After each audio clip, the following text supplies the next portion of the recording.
Hey, Bat Family. As you know, if you have been following us on our Facebook or Blue Sky pages, you know that there was a flood in the Bat Studios. It has not been fun to deal with, but at this point, we're a week past it, and hopefully every consequence of that has been discovered and resolved. As far as all of our games and stuff, there were a couple of games lost, and I have a stack of role-playing books that are just ruined. But on the whole, all of our recording equipment is fine. That said, we lost episode 15 in the flood. I keep the raw files when we record on our microphone interface, and then I back those up to an external drive in addition to having them on the internal drive of the PC that I do the editing on. Normally, I don't delete them off of the microphone interface until editing is complete and it has been uploaded into Podbean. It does, however, look like I made a mistake, and when I transferred the raw file onto our external drive, for some reason it didn't go onto the internal drive of my PC, and I accidentally deleted it off of the microphone interface. That external drive got soaked. So that means that I can't access it. Doesn't mean that I can't in the future, but at the moment it's out of commission.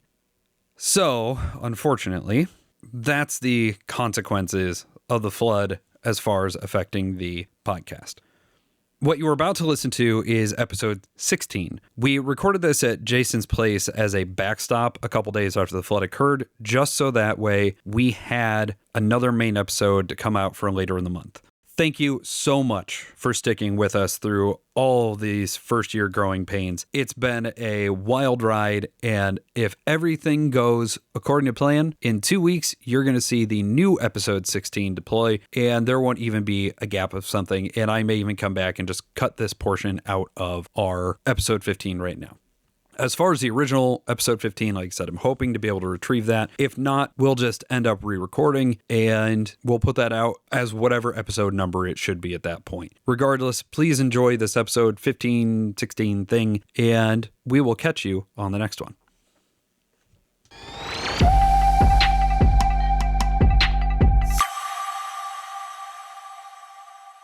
Hey, Bat Family. It is episode 16. And we are in a weird situation where I am very happy that so much of our studio is mobile because Scott, Jason, my studio flooded. Yeah, you are currently in the Theater Geek studio. I'm indeed. We are using the Bat equipment, but we are here in the Theater Geek space. Jason so very kindly opened up his home to us. Of course. And now we have to listen to him. It's true. I mean, we don't have to, but we did offer. Yeah. And, it just seemed right, I guess. We're also keeping him awake. In all fairness, I was invited. You were. So Yeah. it's your fault. Completely. I don't regret it. I'm just saying. Welcome to 16 and 2025. I know, right? Yeah, this is the first one we're recording since the new year. Yeah, we built up a huge set of extra content for the end of the year because we knew how crazy the holidays in November and December get. For me. That's what happens when you have two small kids and families in multiple states. Yep. Teach you. Yeah. Don't do that, people. Just don't do it. I mean, I guess you can. Now that the holidays are over, I'm back to the relaxing stress of regular work instead.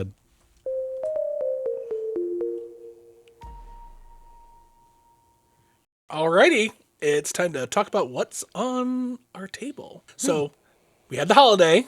We did. Jason, since this is your place, I think you should start. What have you played recently?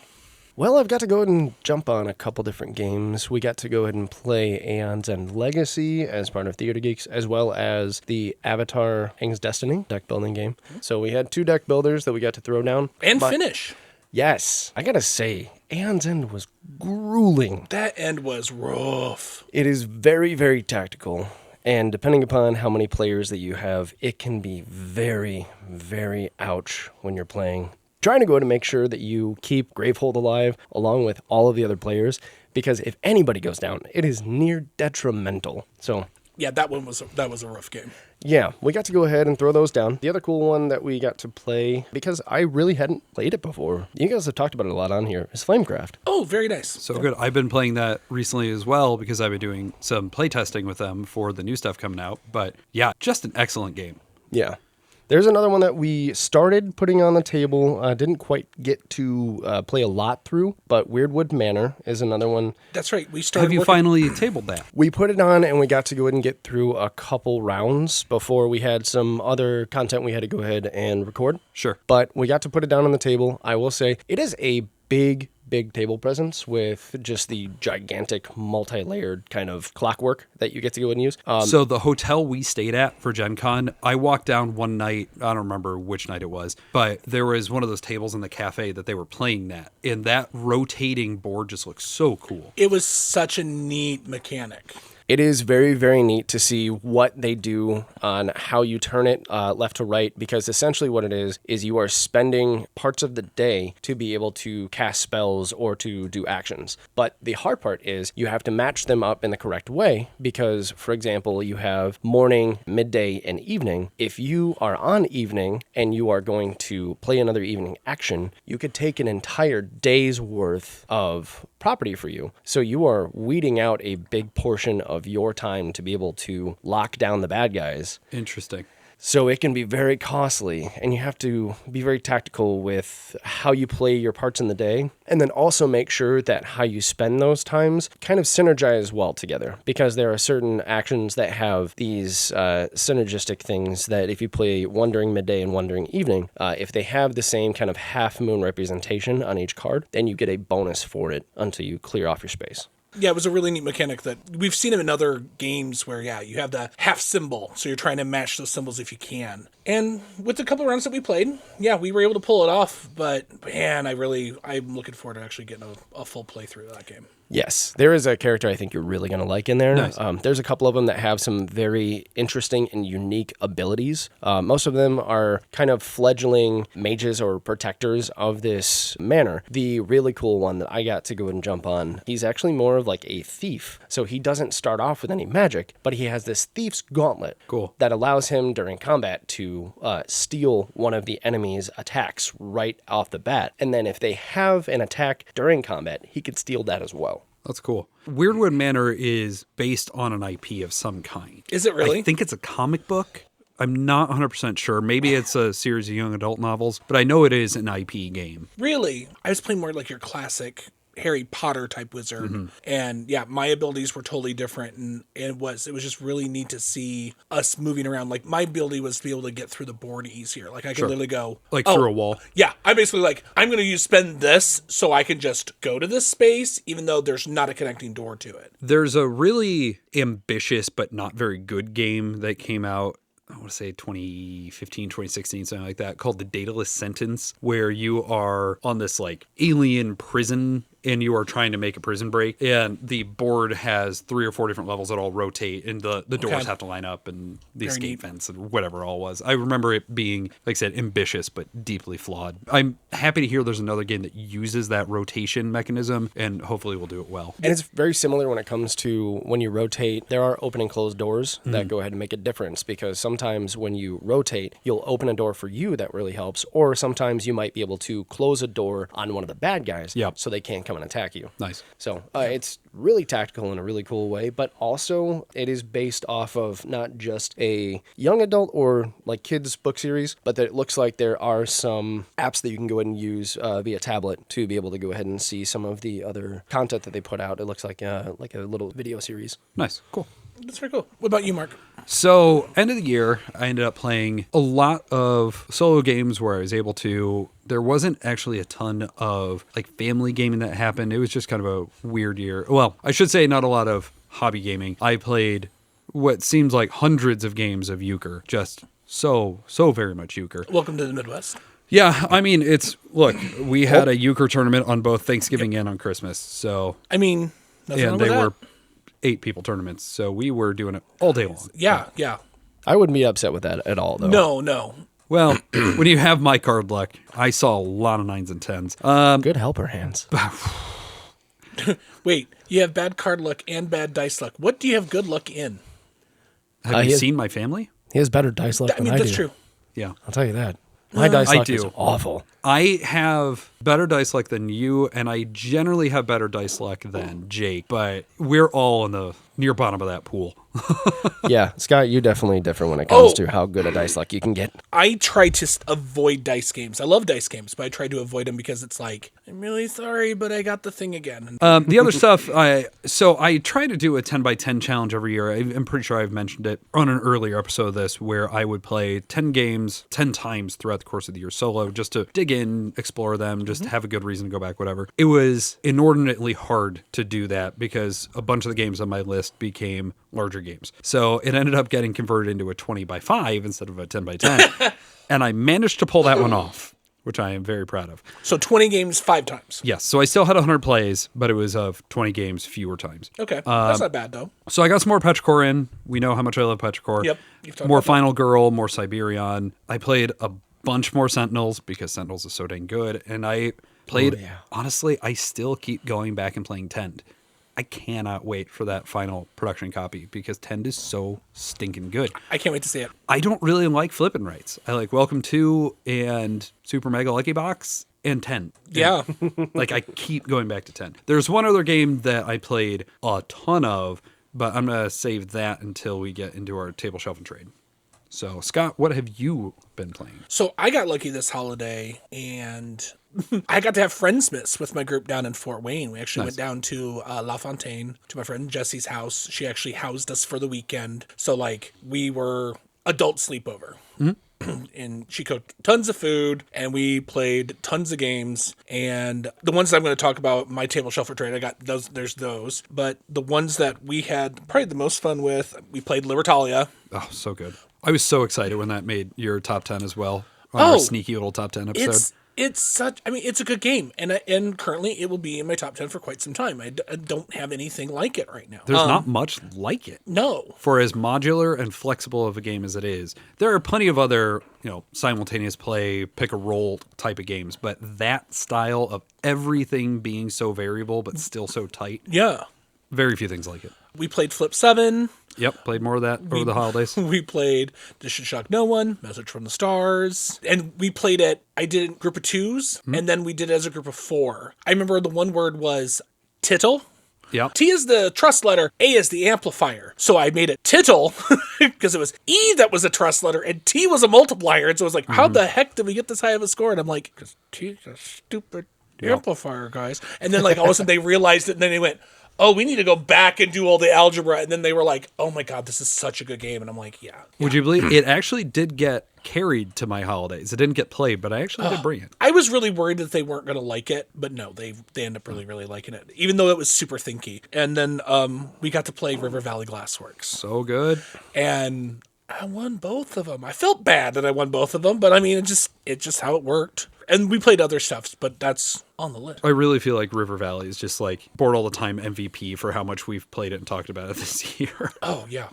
I was about to say, it's kind of been a rising star for you guys throughout the end of the year here. When the Kickstarter came live, they put it on Board Game Arena same time. It was one of the weirdest strategies I've seen, but I proceeded to play it, 20, 30, 40 times on Board Game Arena. And like, I'm backing this. And I was very happy I did. And I've played my physical copy a whole bunch as well. Yeah. It's a great game. Yeah, I haven't done the solo yet. That's going to happen eventually, but You'll like it. I'm very happy with River Valley Glassworks. Well done, all play. I knew my Bat Bros were going to get it, so I didn't pick it up because I knew I could play your copy. Oh, yeah, trust me. You You want me to bring it? I'll bring it. Yeah. We'll bring it. We'll bring it. We'll bring it. You got the founder copy too, so you got all the fancy stuff. Oh, I got, And the fancy stuff I have is all not... the fancy stuff, just not the glass pieces the way he does. Yeah. Oh, And but I frankly, wanna see the I glass like my pieces. acrylics more than his glass. I like my glass. I really... Yeah. We went through that. We actually like Side by handling. side. Oh, yeah, we handled each yeah. other. I was like, nope, I just like that feel of the glass. Yeah.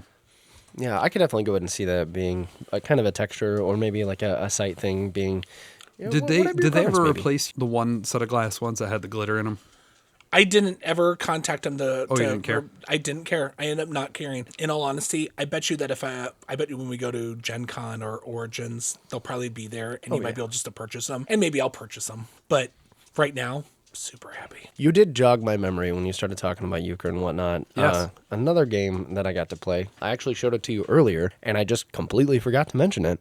The Lord of the Rings trick-taking game. Yeah. Oh, okay. Yeah. I believe the full ridiculous title is the Lord of the Rings, the Fellowship of the Ring trick-taking game. Yes. Yes, It's absolutely. way too long of a title. That's way too long of a title. It takes up the entire top of the box, but it is a very pretty game. The 'Cause production it has that value like for it. stained glass. Yes. Yeah. And Cynthia, Mr. T, Mustache Dave, Narcy, we all got to go ahead and play quite a bit of that while we were at PAX U. And when they brought it out from the start all the way through, I think we got probably up to 12 to 14 in chapters. That's crazy. And it was phenomenal. If you are a fan of the books by any means, jump on this one if you have a chance, because there are so many nods and characters, and it actually follows the storyline of the books. So Nice. Jump on that.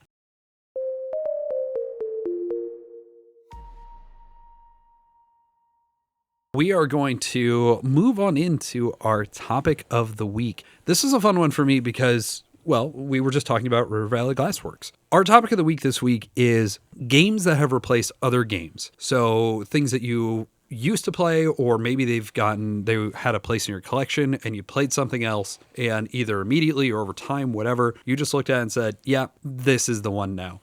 River Valley, and I believe I've said this a couple times before, but we can start our conversation with it, absolutely, fundamentally killed Azul for me. I don't want to play Azul anymore. Between that for the way the tile collection goes and the actual like arraying on the board, and then I have Penny Black to do the Azul style, like, oh, I'm going to take the stamps off of this and place them on my player board. Between those two games, I have no reason to play Azul anymore, and I am totally fine with that because I hate teaching the stupid scoring in Azul. So that's where we're going on this. Are there good reasons to do it? Do you ever feel like this game has just out and out replaced something?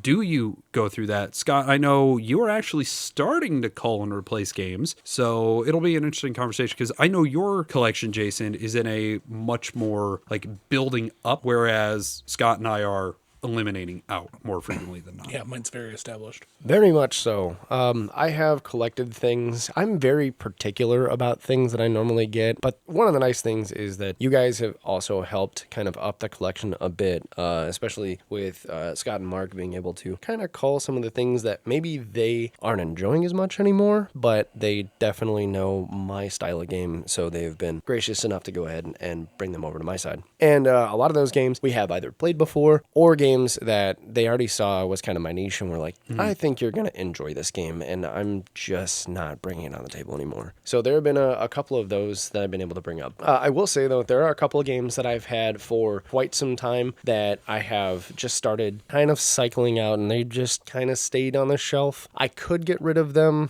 That's my kind of enthusiasm for a lot of them, and I'm a huge theme guy. I think of the three of us, you are the most IP focused. Yeah. I think Jake has you in the long run for just like so much IP in his, but you definitely have more than either of us do. Yeah. And a couple of them, I'll start right off the bat. Marvel Legendary was a game that I got into. I really liked the expansions that you could go ahead and kind of have a modularity of bringing on different teams and having them come through. It quickly dropped off, and I haven't brought it on the shelf in quite some time to put on the table. The other one that I brought out, but also I haven't played very much anymore, is the DC deck building game. I do like that, and I'm going to say it, I liked it better than Marvel Legendary. Oh, yeah. Because it was just so much more streamlined, and it felt a little bit more visceral when you're playing the events and stuff. When you're playing DC, you're actually feeling like you can play the game the way it wants to be played. I used to have both of those as well, and DC Deck Builder was one because I have an enormous amount of deck building that actually, silly, it got killed and replaced by Abandoned All Artichokes. Good gosh. Because that simple lineup of here's what is available to you, this is your goal. I feel like DC did that, but you had to go through all the rigmarole of like, here's all the decks, and here's all the expansions, and here's all the nonsense, and you had to fight off all these villains or supervillains, and it had all the extra campaign and crisis mode and all that stuff. It was whatever. But when I was looking at DC, it was fun. I'd rather do this in 10 minutes with Abandoned All Artichokes and play a different deck builder. But it definitely ended up beating out Marvel Legendary for me, because Marvel Legendary, at the end of the day, is a 2-player cooperative game. Basically. Yeah, that's what I've really boiled it down to. The one that I have kind of crowned over those, and I have continued playing now, mainly because it is just not painstaking to go ahead and put out on the table anymore. Like both of those games were, Legendary was awful when it came to that. That was misery to put together. I picked up the James Bond Legendary a couple Gen Cons ago, and it's like, I love the theme. I love what they did with this production. It absolutely slaughtered Marvel for me in that sense. It's such a pain in the butt to put together and set up and then tear back down. Tearing down is the it's worst. so miserable. I really enjoy Marvel Champions. I had a feeling that was going to be what killed it. That is the game that has kind of trumped those. And obviously, I kind of set it apart from games like Sentinels because I know that Sentinels has a very similar vibe to what Champions does. One thing that I really like that is different from the two is that Champions actually allows you to trade out cards from the hero decks, and you can go ahead and buy some of the different champion decks and swap those cards out to go ahead and kind of build your own hero deck. So, and I know that I did a lot of that when I gave it to you, so you had to go ahead and put all of that back together so you could get an honest kind of grading on the game. But I still feel bad for doing that too. But I did at least reach out and be like, hey, can I do this? Because I didn't realize that was part of it at first. Yeah. And I'm like, I just want to see what these decks are. Yeah, So. and at base, it is definitely a good idea, especially when you're trying to get a good feel for the game. You want to go ahead and see how the decks are just right out the pack. One of the things that just really sells the game for me is the different expansions go ahead and come with these really cool storylines, like the Rise of the Red big Skull, box stuff ones. like that. Yeah.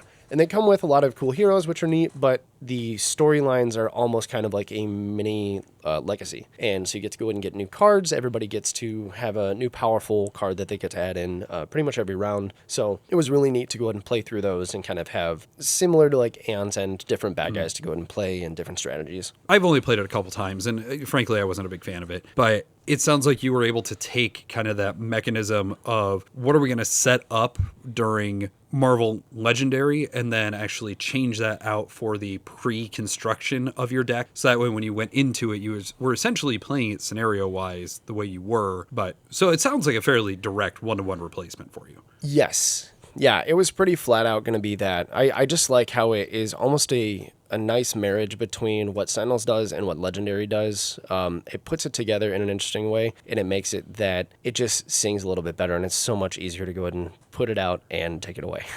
So, big one for me to go and swap out.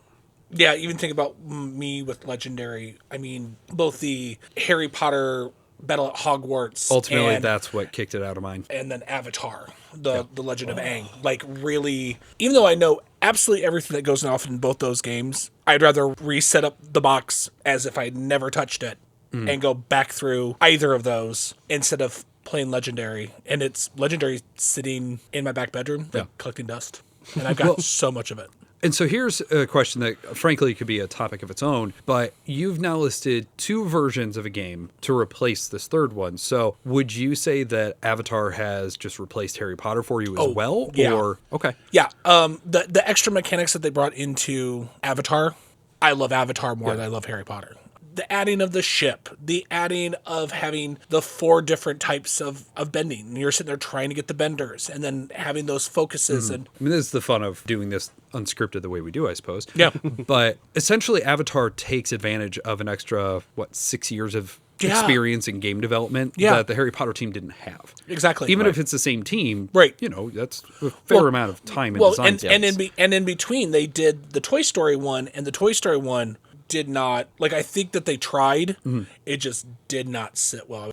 I really like Between Two Cities. It's certainly fallen from as high heights that it used to, but I will happily play it still. Between Two Castles, a Mad King Ludwig came out, and it's attempting to be that replacement, but frankly, I would rather play Between Two Cities. And it got to a point where when I owned both of them, I looked at it and just said, nope, I'm going to keep Cities because while Ludwig does all this extra stuff, it increases the teach, it increases the needed complexity, it has all this extra stuff to it. And while it was a much better solo game for that, you've seen my rotation of solo games, I don't need another one in there. No. And I would just rather play it multiplayer. And Between Two Cities as a big group game is a ton of fun. So oddly, the earlier game managed to boot out the later one because I just like the clarity of design that it had. Yeah.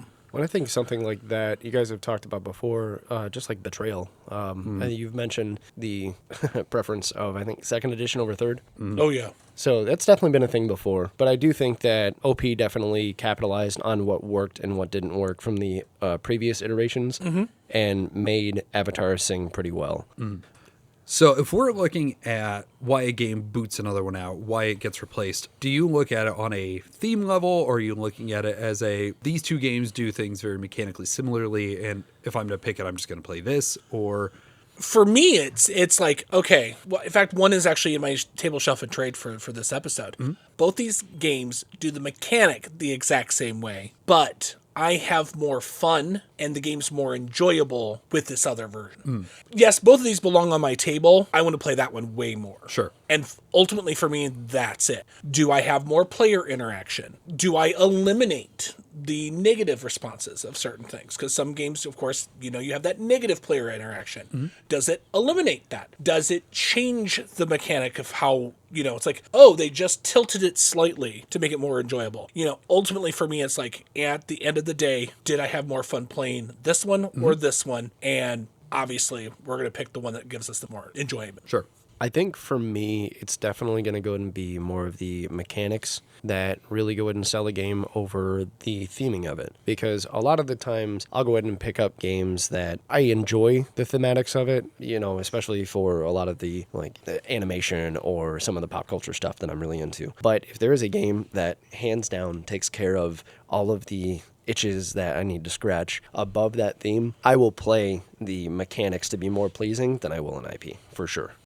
So when it comes to me, it generally falls into, does this do what anything else in the collection does? And while there are certain games that I will have essentially multiple versions of, if we're looking at something like On the Underground, New York and Paris, and then the London, Berlin, they're technically two standalone games. I essentially see them as expansions to each other because you can just interchange them. Same with Nemesis and Nemesis Lockdown, where I don't really mind. If there is a good enough excuse of, even though the experience is very similar because they are in both of those cases the same series, I don't mind having multiple entries of a series. Garfield games are a prime example of this. And you have the North Seas trilogy, the West Kingdom, and then the South Tigris, and whatever's going to come after that one. But I used to own both Raiders of the North Sea, which, spoiler if you haven't listened to the episode, is in my top 10, and Architects of the West Kingdom. Architects is a phenomenal game. It is a fairly different game from Raiders, other than the fact they're just worker placement. But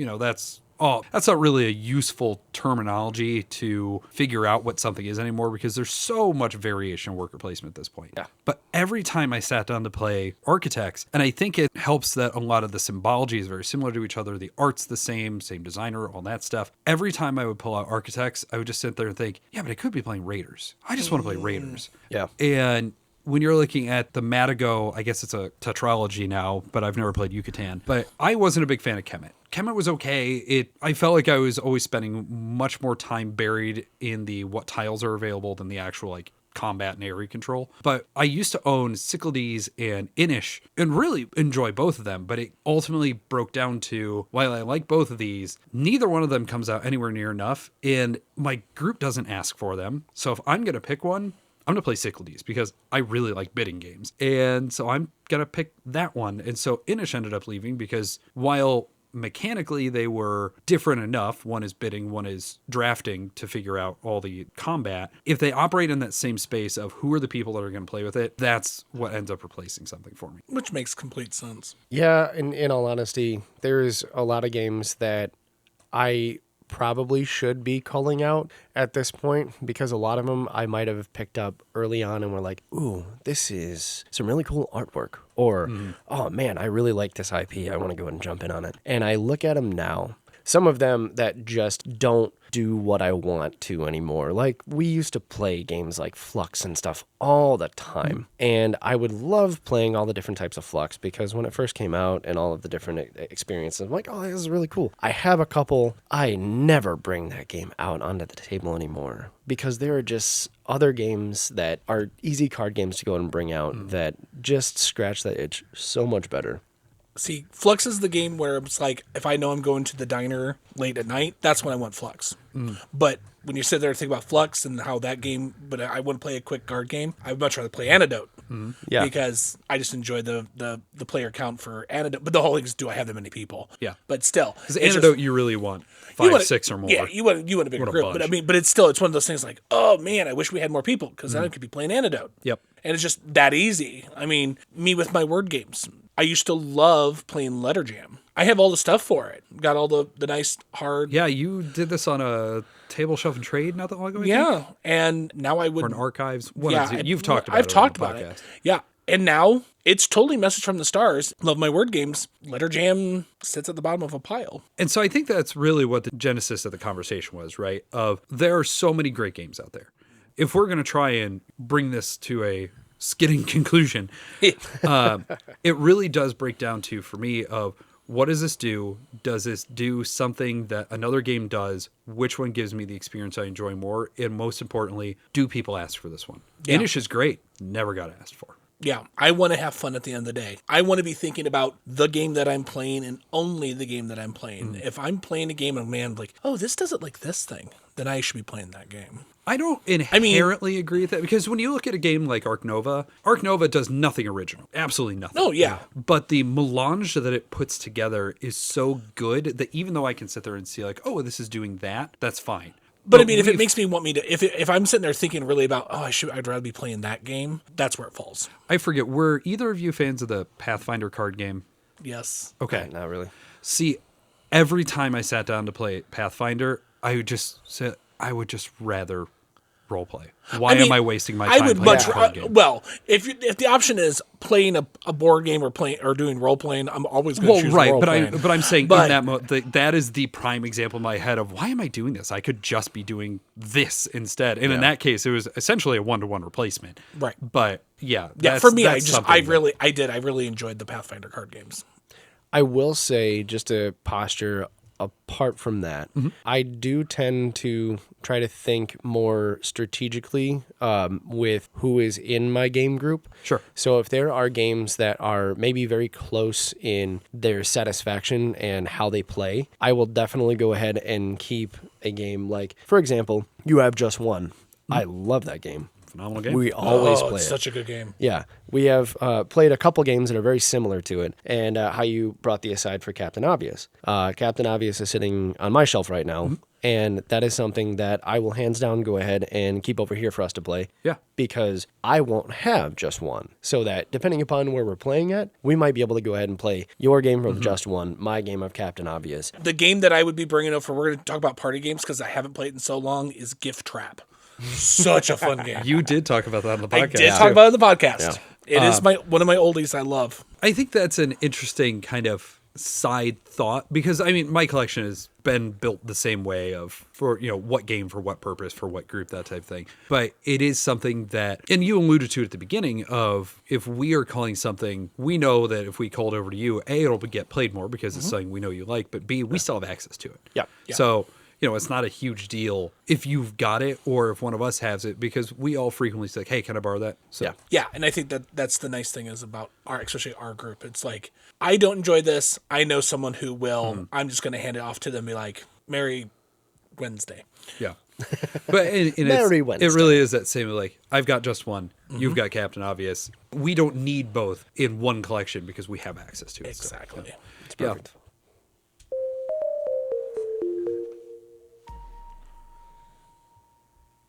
Bat Bros, it's time for Why Did I Play That?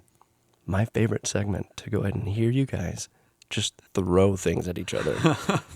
I'm so good. Well, we dragged you into this one. It is Scott's victimhood today, but I have found that the game we played is best at 3. I like it at 2. It is a lot at 4. I really, really like it at 3. Bat Family, we have talked in passing about today's game before because I knew I could get Scott interested on the first half of the game, and then I would explain the second half of the game, and then I would actually show it to him. Beyond the Sun is one of the most mechanical and ugly games out there, but it's not pretty. No, it's not pretty. It is one that I love every second of it. I am not good. I have lost it a lot, and I refuse to play with Brian anymore because he just beats Cookie and I way too fast. But Beyond the Sun is a worker placement area control, and it is a strict area control. It's a strict area control. Economic game. I will state, we talk about area control, and we know how I feel about area control. It wasn't like I go in there and I beat you up. It was, I have more than you right now. So, it has those fringes of area majority because multiple people can coexist in a space. Yes. But the actual ownership, you must have control of. Yes. And you can't even take the colonized action without it. So the rundown of Beyond the Sun is that you are corporations in the far-flung future, and you are trying to develop various space technologies. There's android rights movements, and there's mass cloning, and there's there was a ton of psychic networks. Yeah, I mean, there's no theme in this game. Let's be very clear. The theme is... It's sci-fi. Yeah. It's, here, let's put generic sci-fi on cards and say, this is how you get it. To the point where it was re-implemented in 2024 into Beyond the Horizon as a fantasy, like, medieval game. And I haven't tried it yet. I assume some things have been streamlined. I don't know. I'll play it eventually. But Beyond the Sun, you are developing on a gigantic tech tree, and you're using that to manipulate your economy. You have a very simple economy. You have population and ore that you are going to use to pay for things. And depending on what you do on your turn, you are going to spend one or both of them and then try to produce one or both of them depending. All that just funnels across what is supposed to be colonizing the various star systems in the galaxy. But, it's very loose. It's not there. No. Like, this is not a thematic game. No. Not at all. Except I do like when I got to go ahead and beat the Brotherhood. That's because we made it thematic. Well, Yes. that's awesome. We just got to go and have some fun with it. But it is kind of fun with some aspects when you start out with the small things of, I had an extra ship. You might have had extra ore. You might have had extra people. And I did teach it to you using just essentially base game, basic factions. I didn't put all the extra stuff out. We didn't use the leaders from the expansion. We didn't use the advanced player boards, anything like that. Because there is enough going on that I don't like teaching new people with all that extra stuff on top of it. Oh, my spicy brain shut down for a period of time. I was like, I'm hearing him, but it's not sticking right now. I know I'll figure it out. So like the couple times I had a question, I was like, yep, this is what I missed. And thankfully, the player aid and the player boards are very clear. They really do a great job with the production. It is Rio Grande. That's why it's ugly but functional. Every game they do is ugly but functional. I'm sorry. I'm going to start calling people that. You're Rio Grande. You're ugly but functional. Space Station Phoenix is a cool game, but that is ugly. I mean, some of the planets look pretty. They don't spend their money on the art department. No, they don't. No, I think they literally blew all of the money for the art department on drawing the planets, and that was it. Because there's nothing else in this game besides just very straight lines. Yeah. Yeah, even the texts themselves, outside of the functionality of here is the worker placement space and here is the text, there's nothing on them. I will argue, though, there is a little bit of take that in the way that once you colonize a place, if anybody is there, they are just evicted. Yeah. You throw them out into deep space, and then you're just like, see ya. At least deep space is a better place to go than the basic soul because it connects to everything and you don't have those extra jumps. But yeah, it is a combat game in that sense. That's where the area control definitely comes in. Unless you have Sagittarius A. God, that's such a cool promo. I'm so sad that didn't come out for our game. That is a funky little card. Basically, what it does is it's a kind of a black hole where it's the black hole at the center of the Milky Way. It's the Hotel California because as soon as you get in there, you can't leave. Even if you're trying to jump from that place to another place, no, you're stuck there. So when you get to go ahead and colonize that place, you also get stuck there. Those guys don't go back to deep space. They just get put back on your board. Such a fun card. That's crazy. So that is me gushing. I learned the game on Board Game Arena. And I will say, I did not expect it to take as long because I'm used to playing it where the system just hands out the cards. Like, I've played this solo physically. I've played it before physically, but I always forget how much the extra little administration fiddliness does add to the time of the game. So with that said, Scott, go nuts, because I sent a message to Jason earlier. I'm like, I have a game I know he will hate, and I have a game that we did not get to play, Brian Boru, that I think you might like. but go nuts. I also just want to go ahead and put out there that I looked at your face right before he said that there was area control, and I could see you instantly drop. Well, the funny thing is yes, he sent that message to you, but he also sent it in the chat with the three of us. So I saw the message. I'm like, I knew what I was doing. Yeah. okay, I know you knew what you were doing. So, okay, when it comes to this game, it's, for me, completely unreadable. The print is way too small. They need to update the print. I guess I should start this with the caveat. I actually won. On a tiebreaker. On a tiebreaker. But you did win. Yeah.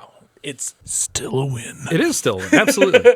Yeah. There is a lot going on in that game. There's a lot Every action there's a lot makes of going difference. on that game. Yeah. Every action does make a difference. And I will state that in the beginning, I was like, oh my God, I'm just going to survive this. This is what I'm going to do. When I normally play games like this, what do I focus on? I focus on technology. So I'm just going to focus on technology. And I watched you two fling your ships around the space as much as you guys did, going, no, I've got this plan. And I'm just like, whatever. At one point, We always do. By the you way. had like 3 things colonized, and I didn't have any, but I was on every single planet on that board. Yep. And I had my one ship still on Sol. Like, just sitting there going, and then, like, I eventually took an action where I was like, well, I guess I should jump. So I moved the ship. I didn't hate it, actually. Because That's excellent. I'm happy to hear that. Because I was able to avoid. So, like, if this would be a table, like, I wouldn't mind playing it again. It'll still be some time before I want to play it again. But definitely not, like, definitely more recent than other ones I've said. It's like, yeah, I want to play this again. Like, I would want to play this again before maybe Dune Imperium. But I know I Really? need... Yeah. Oh, okay. But I know I need to play Dune Imperium again because... So I can give an accurate... variety of reasons, Because of a variety of reasons. But yeah, like if it was just based on, hey, of these games, where would you rate it? You said you'd want to play these again. This would be at the top of the list of, yeah, I'd play this again. Okay. So like this is a solid 6.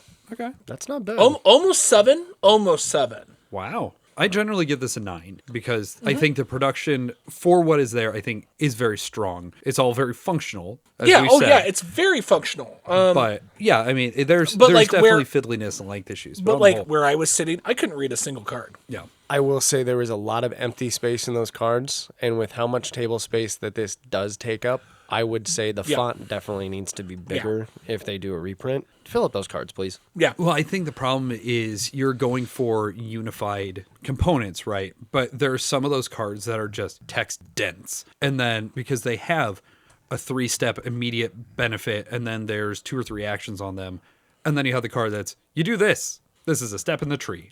Well, I mean, yeah, we had a couple of those. Yeah, I would sit there, like, literally, I would take, so I'm holding, just for you guys, because you can't see it. Here's my card. If these are the 2 colors that I have to choose from, because when you do a research action and you go through the event that happens through your research, you then get to pick 1 of 2 cards. It is based on what colors are before it. On the left-hand side of the card was that solid color of whatever, like if the top action's green, this one's yellow. Okay, perfect. So that takes up that portion. And then the other portion is whatever color shoots out of it. So yellow, because we had a lot of those in this game. Yep, we did. And then you're able to put all your iconography and no, these are all your immediate actions. Boom, perfect. And then this is all the other stuff. They could have filled that card with iconography and font and would have had no problems with reading it. I think one of the benefits of the game, though, is that the overall amount of symbology is actually fairly low. There's really only about half dozen, maybe 10 different symbols that you really need to know. Yeah. So I would be concerned that you would be losing the playability for functionality, and then that gets into that. Should games like this be language independent? Because I've played many heavy Euro games like this that are just icon soup that just, I don't remember what it does, and it makes things harder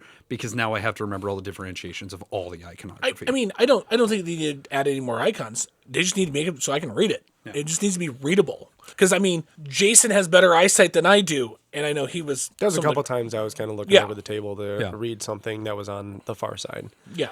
I can play a lot of games upside down. I play almost every game upside down. But I wasn't playing upside down. Well, but you'll notice that I set the board to be horizontal, so I was reading sideways, so that way you could read it properly. And it still... I'm not This sounds wrong. like one of those like old men yelling at clouds things, but for as much is on these cards, as much as it is very important to understand this action cost me 6 ore and 3 guys versus this one cost me 7 ore and 1 guy, it is really important because every resource, every turn, every action makes a huge difference in this game. I mean, my last turn when I got that 4th research, it literally was a 2-point difference. That was huge. Yeah. Yeah. Actually, no, it was a 1-point difference, but still, regardless. Yeah. But it was enough to put us into a tie, and you went on the tiebreaker because Jason, in the middle of all that board, threw 1 token back onto my population track. Yeah, there was a lot of fiddliness with the worker placement board, but it was more or less of how can I kneecap you worse than you kneecap me, in a couple different steps. And I was looking more for, I did a lot of stuff on that side. And I was making a lot of moves over there. I didn't make a lot of moves on the research section, and it definitely hampered how much I could get point-wise because I took a whole ton of places. I colonized 4 spots. You had the one that I had accidentally found, you know.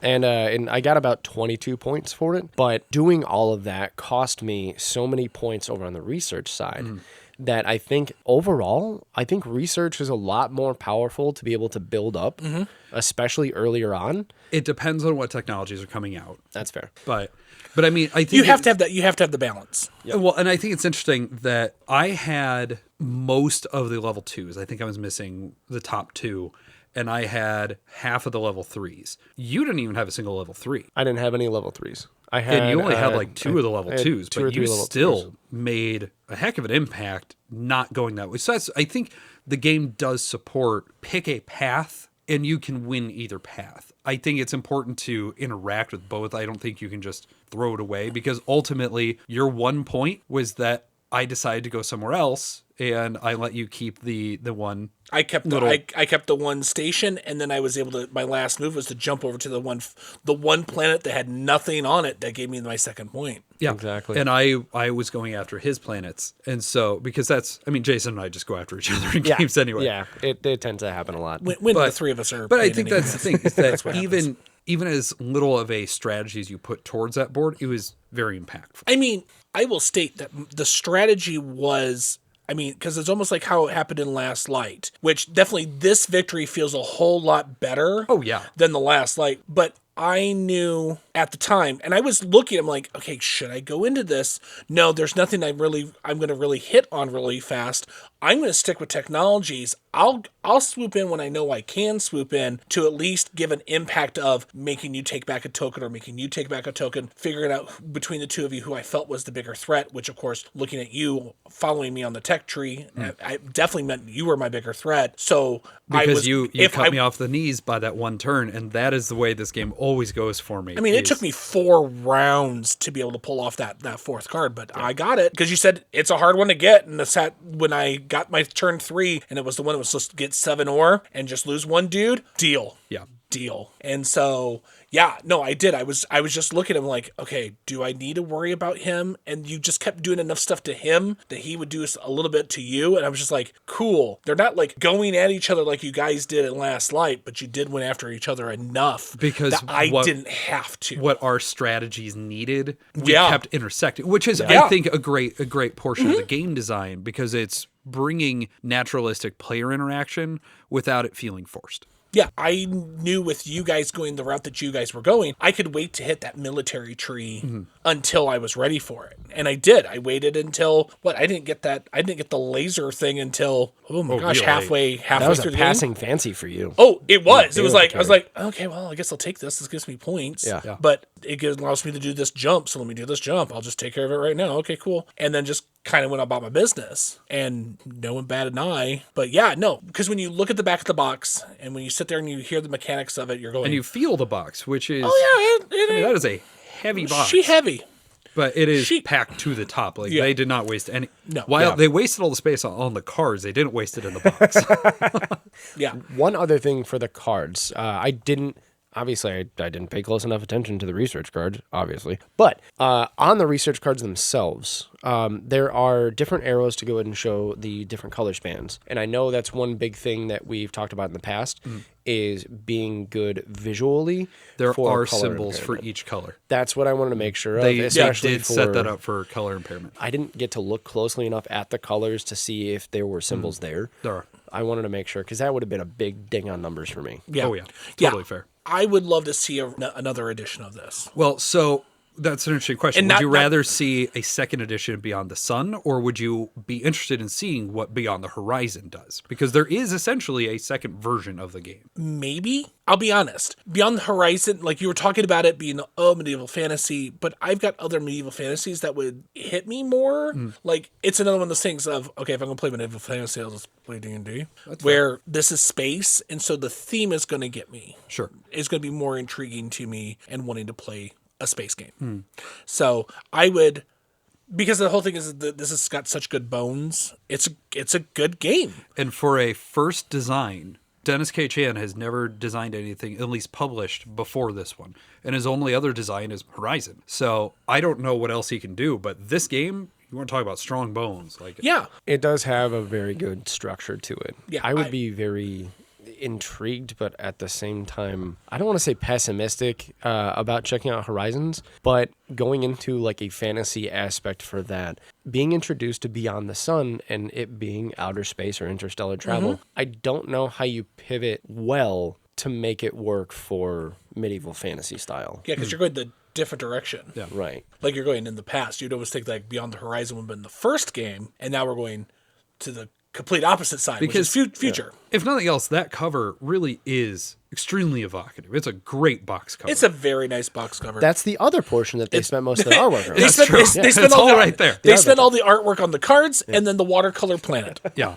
Before I ask this question, what would you say? Because this isn't your why did I play this. I even looked at you and said, I'm pretty sure you're going to like this. But I love it. Scott is at a high 6, which Yeah. is way better than I thought it was going to get.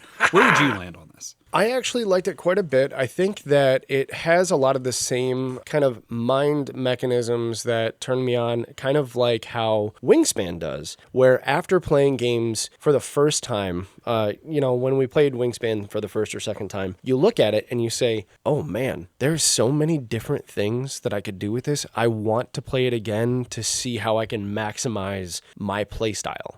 And this gives me that same feeling of I do want to play it again because I want to see how I can alter my play style to really maximize both benefits.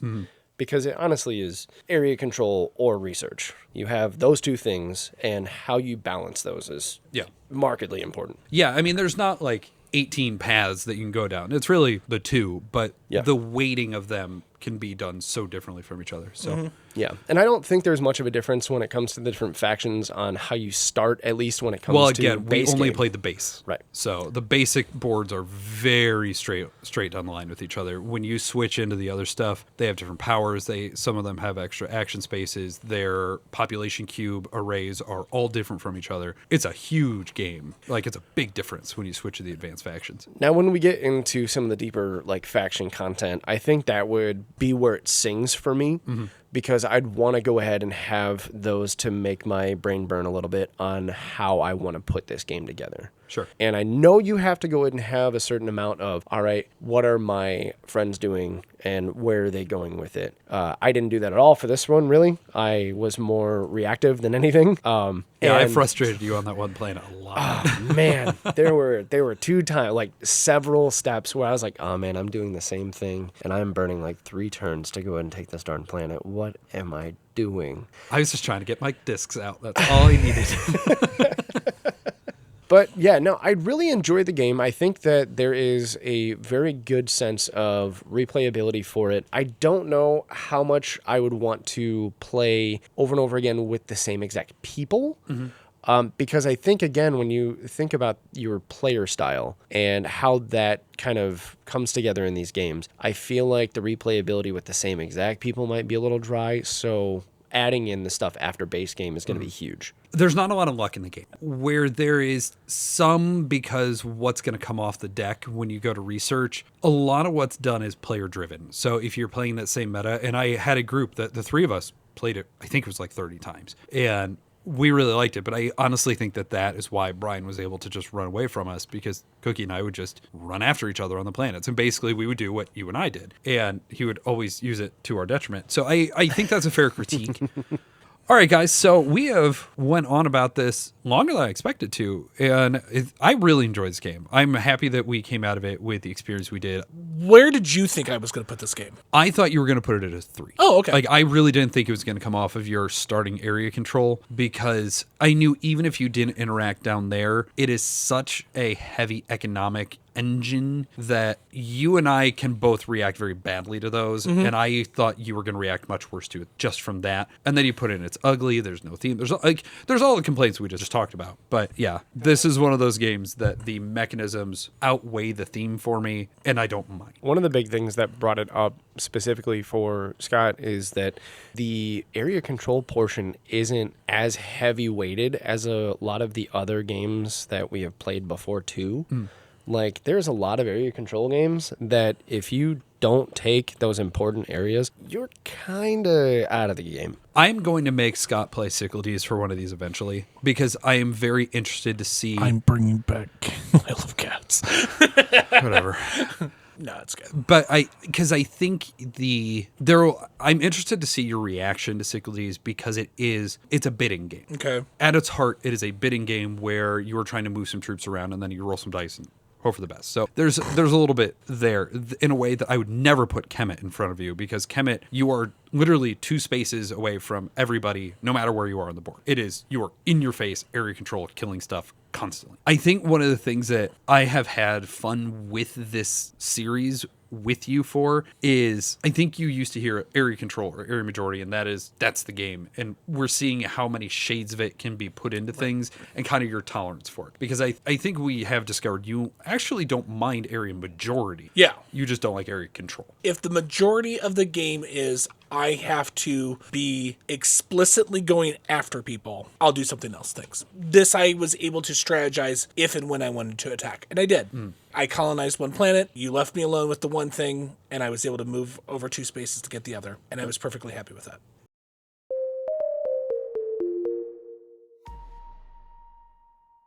Hey, Bat Family. Scott here.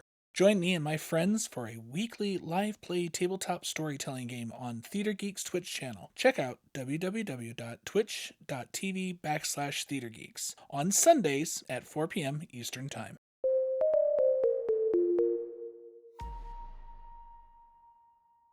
So moving into our review segment, we are going to go ahead and do our table, shelf, and trade. I've only brought 2 games this week because I'm going to be going on at length about one of them, and I don't want to do that with 3. I got 3, so...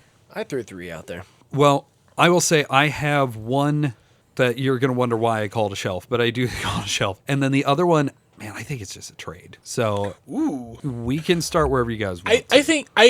Let me start. I'm completely positive this entire time. Cool. I've got 3 shelves. Let's go. Nice. Yeah, it is very rare. Like I said, I had a great holiday. The first one that's on my list actually also fits with our earlier talking about of games replacing games, and that would be AEG's Space Base. Okay. Completely eliminates, for me, Machikoro.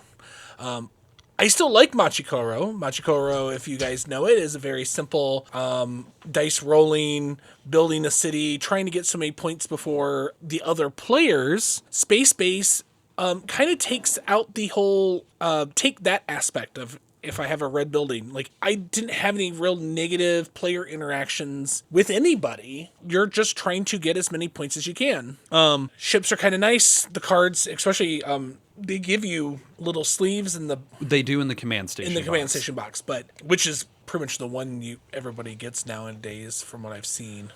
It's if you like and you've played Space Base, but that box is not inexpensive because it has all the extra dice sets. It has the sleeves. It has a very minor expansion in it, but it's basically a storage solution and more components for more people. Yeah, completely blows Machikoro out of the water. So had you asked me that question in 2018, 2019, same thing. Absolutely slaughter Machikoro. Yeah. I have no reason to ever play Machikoro again. Yeah. I had Base, I had Shy Pluto, I had Dreadnoughts and Biodomes and Command Station, and you name it, I had it. And it is gone, and it's a trade for me now. Really? Oof. What's replaced it? Since we've been talking about things that replace things, what's the name of the game that replaced it? Not owning it. Ouch. Wow. So here's the problem. I have played an enormous amount of Space Base. Or Spas Bass, if you want to call it correctly. And while Spas Bass is... It is a very competent game. It is interestingly designed, and when it came out, like I said, it really only had Magicor to contend with. Mm-hmm. But once you have played the game as much as I have, we talked about this in the past when we talked about Conspiracy, the Little Abyss game. Mm-hmm. And I have a real issue with a game as soon as I can start seeing the seams.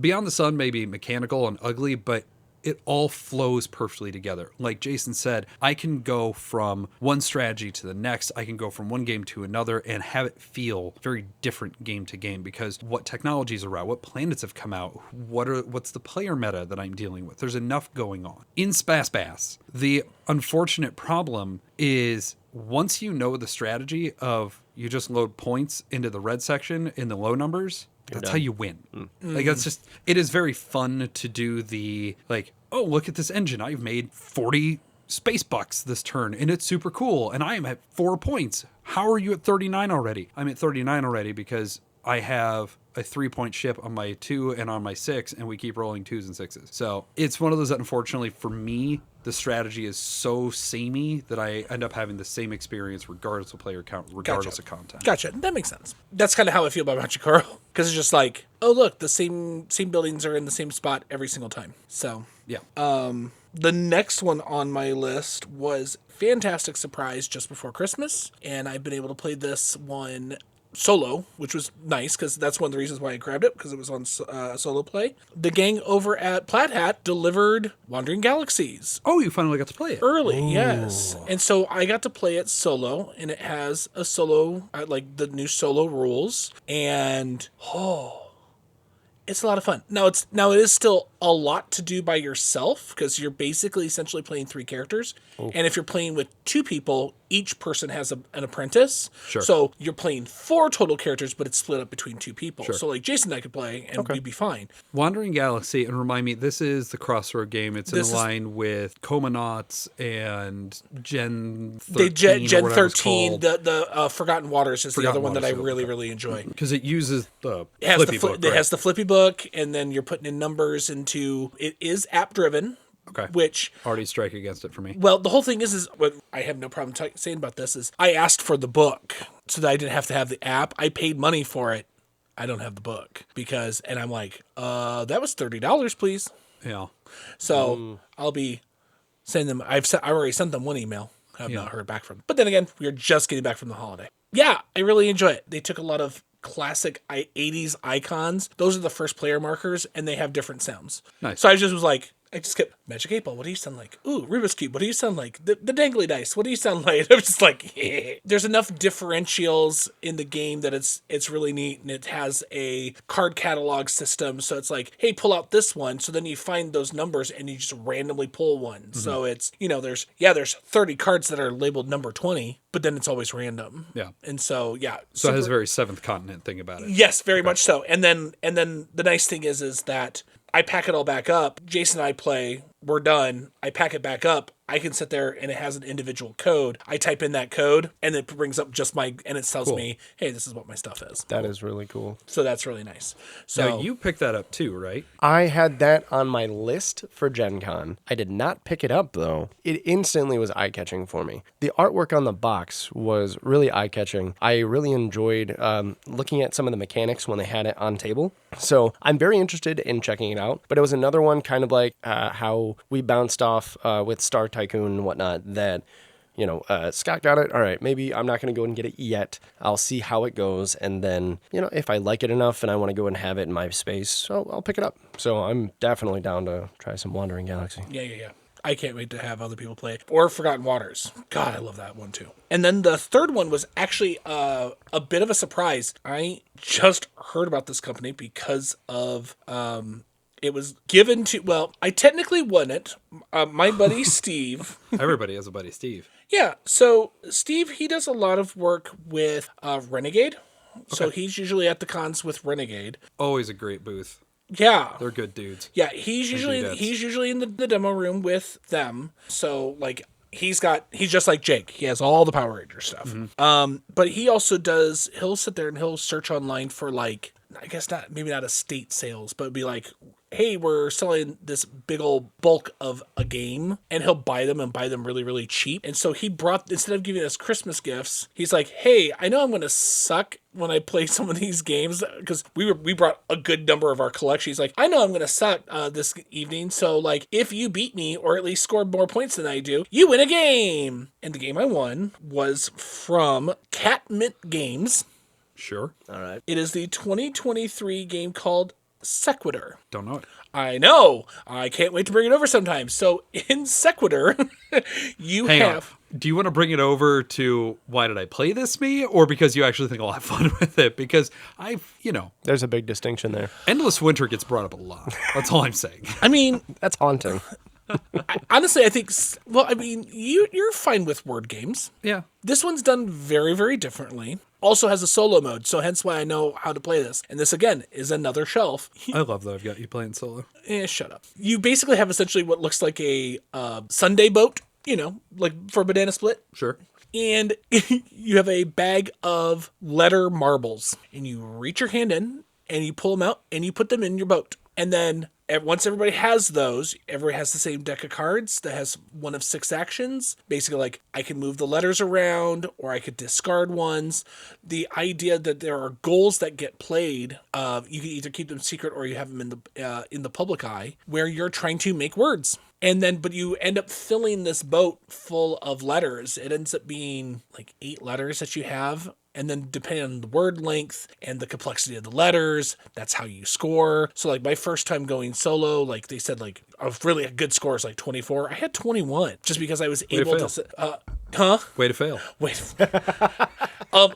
21 was still good. The words will be like, starts and ends with the same letter, has double letters, and then it has how many letters have to be in that word, and then it scores that many bonus points. And so it's really, really neat, because you'll be like, even if you don't get any of the bonus words, if you can come up with a 6-letter word, great, you got 6 points. If it's got the letters that are harder to use, perfect. That's more points for the word. So it's however long the letter is, what the point score is for each letter, and then if you nail those bonuses. So is this competitive or is it cooperative? It's competitive. Okay. It plays over 3 rounds, but there's no take that-y issue. Sure. It's just like, oh, hey, I'm going to play my discard 3, and you like literally pick up 3 that you don't want of any of them. So then, of course, they all roll together. Yeah. So you're like, cool, I have this word if I could get rid of these letters. And literally that's what you do. And then you replenish. Sure. And then at the end of the round, once everybody has done 3 actions, you then remove the letters from the outside to make your word. So you can't sit there and be like, cool, now I'm going to get rid. Nope.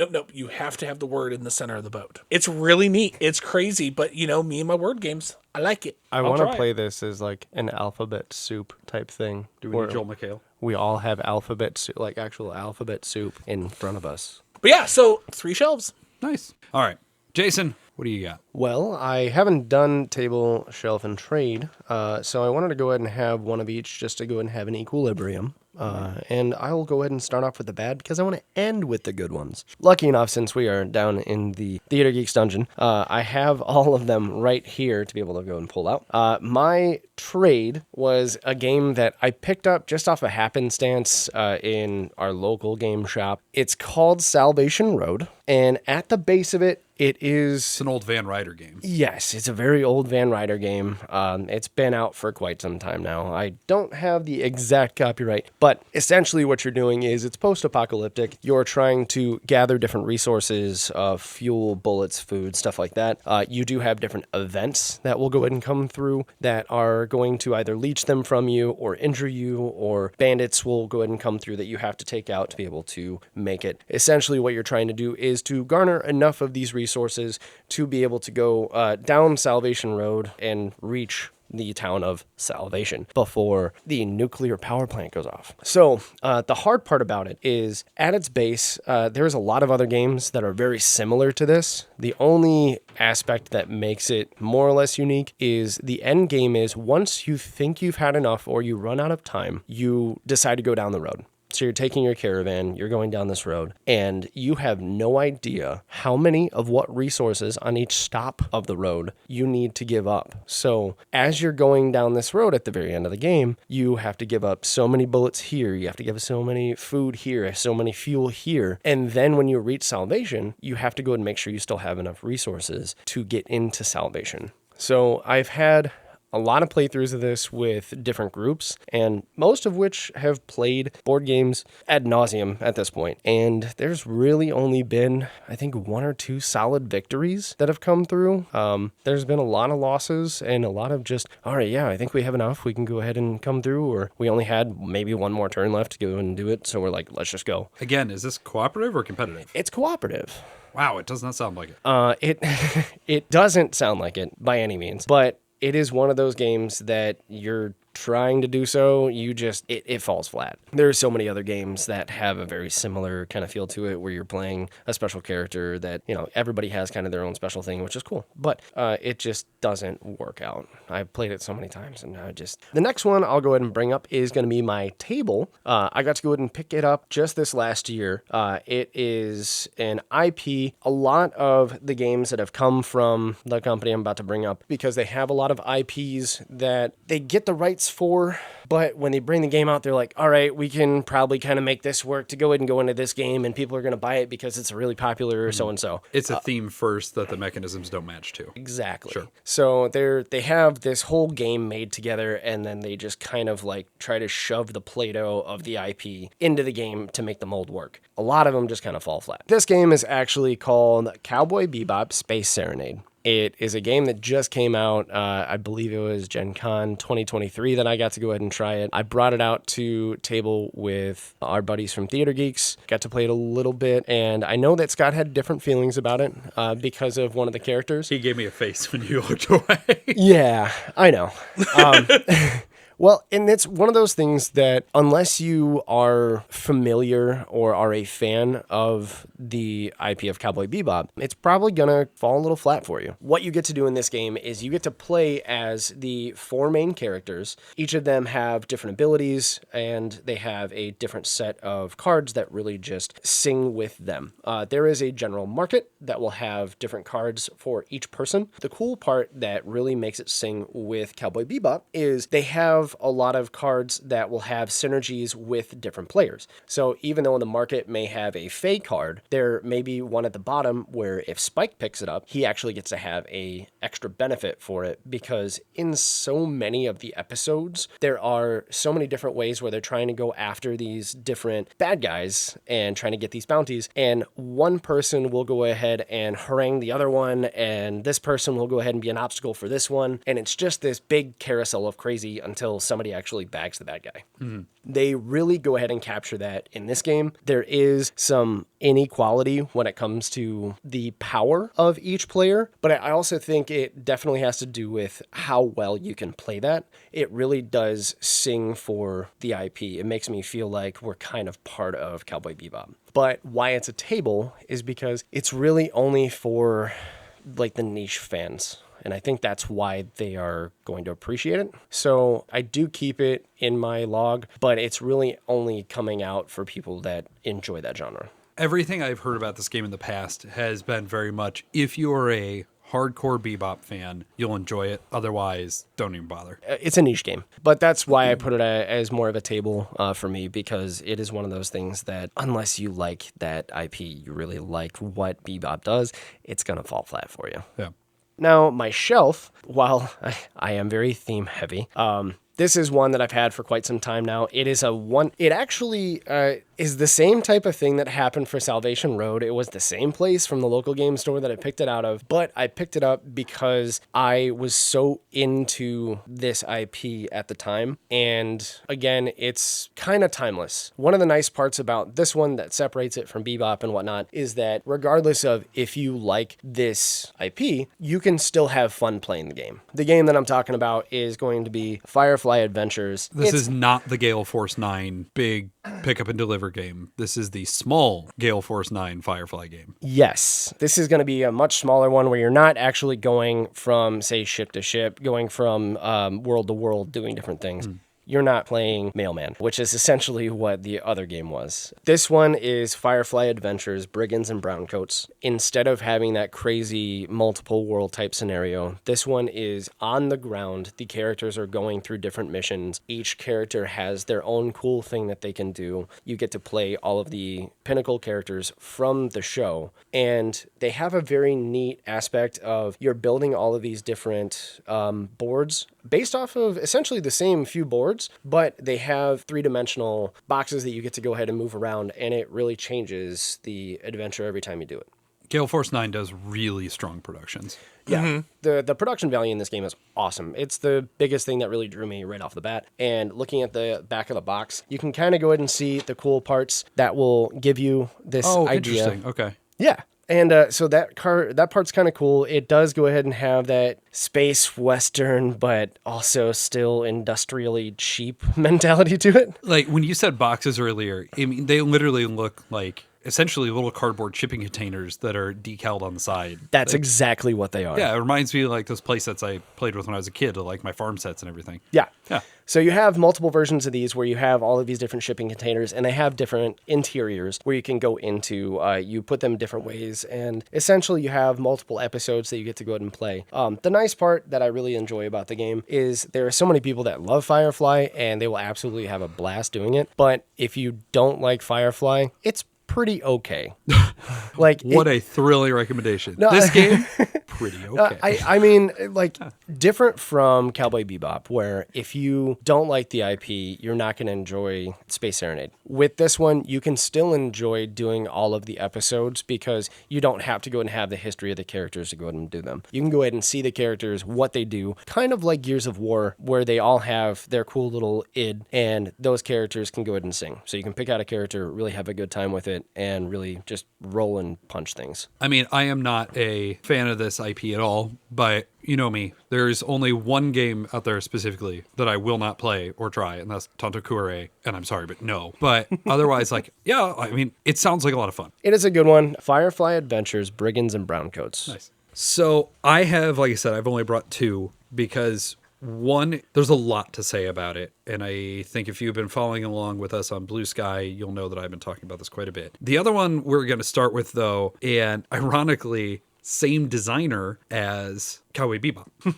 Really? Really. And as I was looking through and looking at this designer's other games, I realized I just don't like this man's games. Oh, no. Just whatever he does, I just have never really enjoyed his stuff, as it turns out. So he's designed games that I don't like, such as Lost Seas and Harmonies.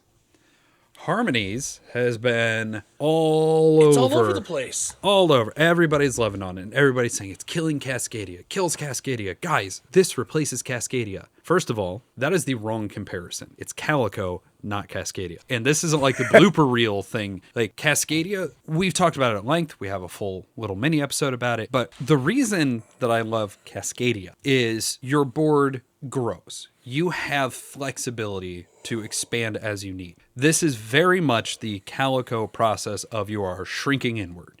So on your turn in Harmonies, you are going to be grabbing a set of tokens, kind of like you would out of Azul, where here's the pot, you're just going to get the pot. Mm-hmm. That is the mandatory thing you have to do on your turn. Take tiles, put tiles out. Whatever is in your little pot, that's what you have to use. There are, I believe, 6 different tile types, and they each score in very different ways. So the mountains, for instance, you want them to be, unsurprisingly, taller, because the more mountain pieces are in the stack, the more points it's worth, so long as they are at least adjacent to one other mountain, because you need to make a range of mountains. Okay, makes sense. I get that. Rivers can't stack on top of each other, but they can branch. And so depending on the way they branch, you are trying to make it as long as possible because water goes the shortest distance. So if you branch off multiple ways, you're only going to score the shortest path. So there's some interesting stuff when it goes on with that. In addition to the tokens, there are cards, and everybody is handed one card at the start. You pick between two, and it has a special color cube on it. It's like silver instead of the green or whatever they are. But importantly, you are trying to use the cards that you are drafting, and by drafting, it's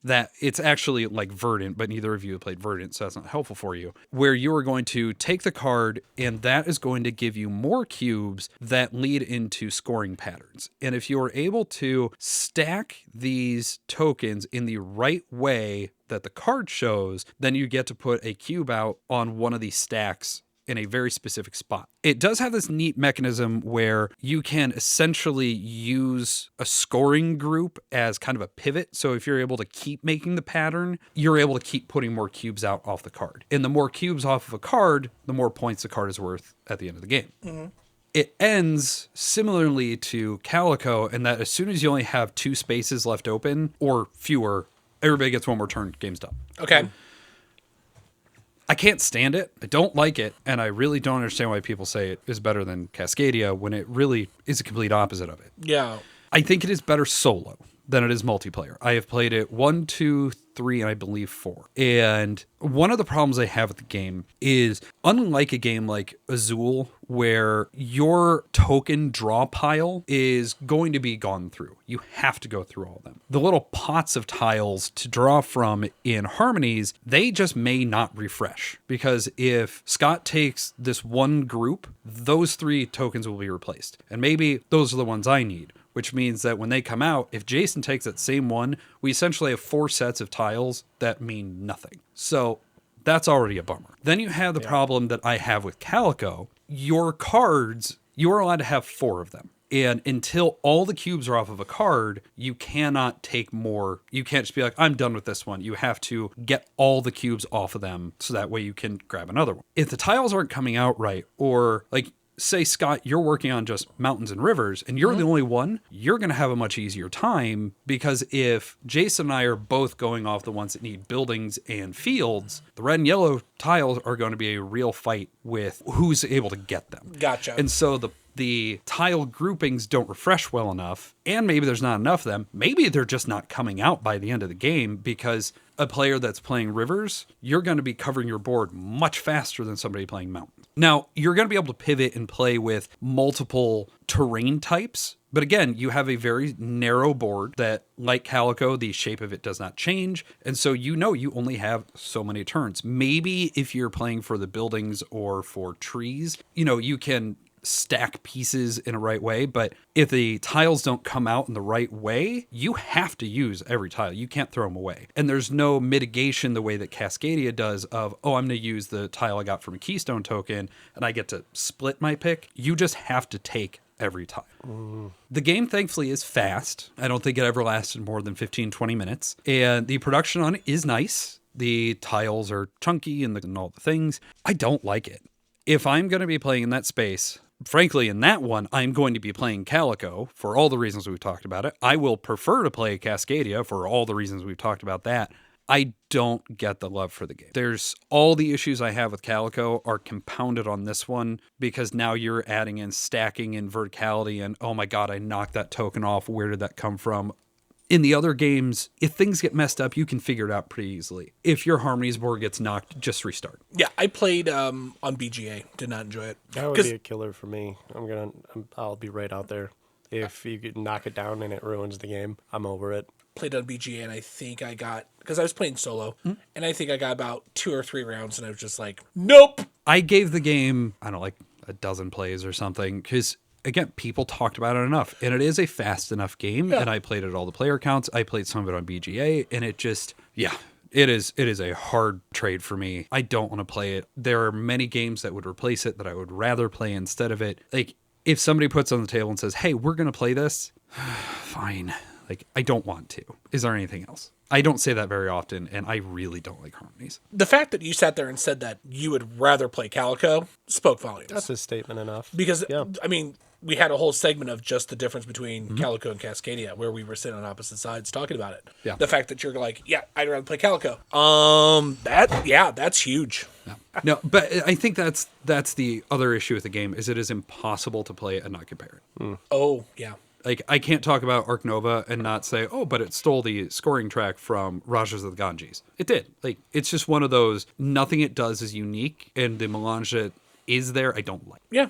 So, There's a lot of games that we've seen come out like that in like the last 5 to 10 years too, where they mix a lot of those different mechanisms together. And while some of them sing like apiary, there are some that really just fall flat. So I can definitely agree with those. okay, so now my next one. Yeah, so what's the next one? I'm going to preempt this and say, despite everything that I'm about to say, this is a shelf. It's kind of a weak shelf because of the issues I have with it, but this is Freedom 5. Freedom 5 was my most anticipated game, like 3 years in a row. It was very late. It was very expensive. And thankfully, it was a gift, so I didn't have to pay for it. But Freedom 5 is the Sentinels of the Multiverse themed reimplementation of Defenders of the Realm, which came out in 2011. And it came out from Richard Lanius as the designer and Larry Elmore was the artist. It was a game that I really enjoyed for a long time. It clearly had a lot of inspiration from Pandemic at the time, and it was big, a lot of rules, a lot to set up, too many expansions, all the things that games of that era, that like 2011, like, hey, look at everything we can do now. It was one of those. And over time, I ended up playing it less and less because it was big and a lot to put on the table. And it did feel derivative, but not in an original way after a lot of plays, and especially as more cooperative games started coming out. So when the Sentinels version was announced, I obviously lost my mind because Sentinels Tactics was, we don't talk about it. Yeah. And so here's another way to play Sentinels that is engaging with this theme. It is the new art. It's all the things. And it has a decade plus of gameplay and game design refinement that Defenders of the Realm didn't have. And it shows. The game is very different from its original roots. I understand why they would want to release a Defenders of the Realm Enhanced Edition or Legendary Edition or whatever they're calling it right now. But it also doesn't make any sense to me because Freedom 5 is just strictly better on every axis. It is pretty. The rules make a lot more sense. They feel, even though you still technically have that one similar mechanism from Pandemic of, oh, here's an outbreak, it's not a game-ending thing the way it is in Pandemic or in Defenders. It is going to make it harder to beat the bosses because anything that expands out, not only do they flow into the other areas, but now they are extra goons that you have to fight through before you can hit the villains. So there's a lot of really neat thematic touches here. Really cool stuff. But so many issues. There are so stinking many issues with this production. For as long as it took and as expensive as it is, frankly, all these are unacceptable from a product of what they're trying to offer. You can make the argument, certainly, that Kickstarters have too many minis and too many fancy bits and all the other stuff. Fine, fair. I've made the argument about many games in the past. But when I look at the game with all the minis and I look at the game with the standees, it is still going to be as brutal to set up and tear down. It's going to take as much space as it does. It will not fit on this table. That's gross. Yeah. Jason built a honest to God gaming table. And what are the dimensions on this? Well, outside is about 4 by 7. The inside is about 3 feet by 7 feet. It will not fit. Yeah. That's ridiculous. The board is ludicrously large, and the art on it, while it's cool to see Megalopolis, and you see the city, and you're like, oh, cool, these are the places we've talked about. You know, here's Revocore, and here's Freedom Tower, and all those things. The way that they have divided the board is so, whoa. Like, in Defenders of the Realm, everything was a circle with a line leading off to another circle. Mechanically, worked very well. Was it pretty? No, but it was very easy to understand. Oh, here's the city. Here's the next space over. all the spaces are different sizes and different shapes from each other, and they're just slammed onto each other. And there's a couple of spaces that are grayed out that you can't, I'm assuming you can't go into. There's nothing really in the rules saying you can't, but the assumption is you don't go into these spaces. But the way they're laid out, only after playing it the 6-7 times that I have already, it's really frustrating to remember, because on one portion of the board up top, it's 6 spaces across, and the next row down is 7 or 8 spaces across. So you can't even be like, okay, 12 is on this side of the board. Nope, it's there. Why is it there? It doesn't make sense. So the board is difficult to parse. The minis themselves are of very good quality, and thankfully the board, I guess, benefits from its size and that you can load up 3 heroes and a villain and a bunch of henchmen and it all fit. That's cool, but usability really takes a hit on it. This board, which lived on my table for pretty much the entire month of December, I only bothered to fold up and put away twice. When I was putting it away the third time, it split in half. What? So I now have this gigantic board that is in 2 pieces. Now, thankfully, it cleanly split on the seam, so I can still just kind of like push it together and not have it be ripped art or anything, but come on. The box is Big so mess. large that when I pulled it off the first time, the vacuum that it created split one of the corners. The box itself has no good organizational guide. It comes in 3 boxes if you have the expansions, and only through an enormous amount of trial and error have I been able to get it into the 2 very large boxes. It's ludicrous, the storage on this thing. The dice are nice, but they're incredibly basic. They are just like solid yellow with white numbering on them. That's fine. Great. The heroic dice, the expensive quote-unquote replacement set, which was never intended to be a replacement set, it is here are the extra dice you need if you're rolling a bunch of extra dice, because there will be a lot of moments that you are rolling 6, 7, 8 dice. If you only have 5, well, it's nice to have the other ones. They're unreadable because they're these clear dice with a solid center of a color, and the numbering is colored the same way. They're impossible to read. Why? Questions I do not have the answer to. Every character is extremely thematic. It feels like they took every benefit from Definitive Edition and said, okay, now we understand the character, we're going to put it in this box. And you feel that difference, because it actually does do the Marvel Champions thing of you start each game with a 24 card deck, and you will, depending on the scenario, swap cards in and out. So you actually get to customize towards the scenario. Very cool. Yeah. Takes a bunch of extra time. Oh, by the way, all the scenarios, that's all there is for it. The rules for free play, which were supposed to be in there, not in there, and they haven't provided any timeline for when those are going to be available. Ouch.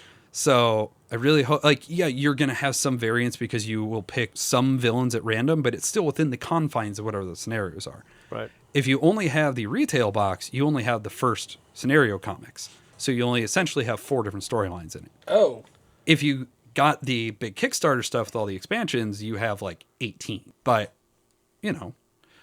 each game is going to last you 2.5 to 3.5 hours. It's very long. That's a long one. It takes just as much time to tear down as it does to set up. Like, even when you're going to fight the bad guys, because there's, again, some real improvements over Defenders when it comes to Freedom 5 of when you are going to fight the henchmen. If you've already knocked out that villain's color, you just win. Like, you win. You take them all out. It's great. There is this mechanism that when you actually go to fight the villains, you actually have to discard cards of their same color or purple, which is the wild color, and that generates your dice. And so it's got a really interesting hand management system, and it also is a really interesting positional system of how can I get myself to a point where I'm ready to fight. I'm not going to get slammed by the villain because it's going to do something, but I can get people in here so that way they can attack off turn, because you all make one giant attack, generally speaking, because if you don't all attack at the same time, they're going to run away, they're going to ping you with their counterattacks, and then they're going to end up somewhere else on the board. So it really does make it advantageous to plan with the group of, okay, everybody get together, we're going to try this right here. Some really cool ideas. All these complaints I'm sitting here saying, and there are many, and they are numerous. The game still made number 78 in my top 100. It's really fun. Really, really fun. It does seem like it has a lot of stuff from Sentinels that is that thought-provoking team-building type of gameplay, which we all love. It seems like the majority of the issues you have with it are purely production-based. That's most of them. I mean, there's some randomness, there's some gameplay nitpicks here and there, but I think if it weren't for the production issues, this would be a strong 9, maybe even a 10. As it stands, it's a very low 8, breaching a 7, because those production issues, game length, how much space it takes up, everything cannot be ignored. Like, it is overly everything in every aspect. And then the quality is questionable. Seems like it got rushed, and maybe they definitely didn't take the time to go ahead and polish it out. It is 3 years late. Yeah. I can understand. I had a game that I have waited 3 years extra to be able to go ahead and get it. But the components definitely sing when I got to go and break it out of the box. Yep. I really hope that when we get it on the table, it doesn't give me the same feeling that you have for Freedom 5. Here's the thing. I'll still table it. I will still play it happily. It has a ridiculously overlarge spot on the top of my board game shelves. Like, it kicked a couple of games off the top of my shelves because I do really like the game. But if you're looking at it, just know all these things. And outside of the minis versus standees, that's the only thing that's going to be different. And you are probably going to have less content because, unfortunately, all the extra characters, the extra scenarios, everything are in the expansions. The retail versus Kickstarter is not just standees versus minis. It is a significant amount of content. Wow. Do you think you'd have anywhere near the same draw if it wasn't under the same IP umbrella of Sentinels? Absolutely not. That's what I thought. Sentinels goes a very long way for me. That's what I thought. It's a very strong co-op game, and it comes from very strong bones. But no, if it were not Sentinels, and if it did not feel as strongly Sentinels as it does, it would be gone. But it is Sentinels. And Unity in the game, super freaking cool. I have played every single character, and I have loved it. It's one of the most frustrating games for me to talk about right now. I know it hurts your soul. But that's why I only brought 2, because I just went on for quite some time about that. So I apologize. Thank you for sharing. We see you. We're going to hold space with it.